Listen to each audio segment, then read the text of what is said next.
नमस्कार शेतकरी मित्रांनो, पीक विम्याचा प्रश्न हा बरेच दिवसापासून जे आहे तर पेंडिंगमध्ये पडलेला आहे आणि शेतकरी वाट बघत आहे की 23चा असो की 24चा असो, कोणता ना कोणता जो पीक विमा आहे तो त्यांच्या खात्यावरती जमा व्हायला पाहिजे।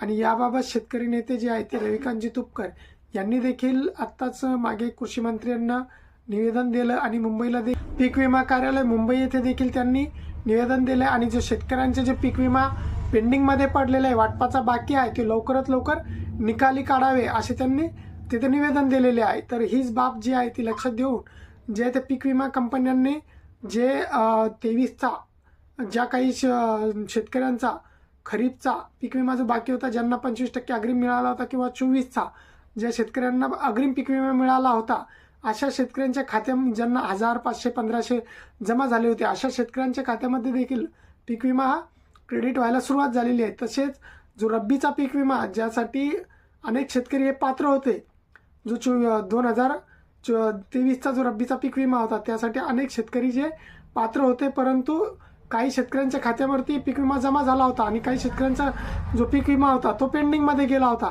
तर अशा देखील शेतकऱ्यांचं जे आहे ते रब्बीचा पीक विमा त्यांच्या खात्यामध्ये आता क्रेडिट व्हायला सुरुवात झालेली आहे।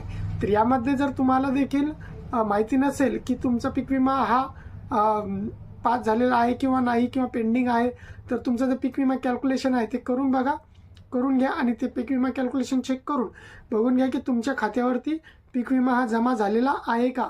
ते खरीपचा असेल किंवा रब्बीचा असेल, दोन्हीपैकी कोणता तरी जे तुमचा पेंडिंग असेल तो पीक विमा पण तुम्ही त्यासाठी पात्र असायला हवं। जर तुमचा अर्ज पात्र झाला असेल तरच तो पीक विमा तुमच्या खात्यावरती जमा होणार आहे। तर तुम्हाला जर का पीक विमा जमा झाला असेल, आज बरेचशा शेतकऱ्यांच्या खात्यावरती क्रेडिट झालेला आहे, तर चेक करा। आणि जर तुमच्या खात्यावरही क्रेडिट झाला असेल तर कमेंटमध्ये नक्कीच सांगा की तुम्ही कोणत्या जिल्ह्यातून आहात आणि तुम्हाला किती पीक विमा हा मिळाला आहे। आणि असेच महत्त्वाचे अपडेट मिळवण्याकरता चॅनलवरती जर नवीन असाल तर चॅनलला जॉईन नक्कीच करा आणि व्हिडिओला लाईक करा।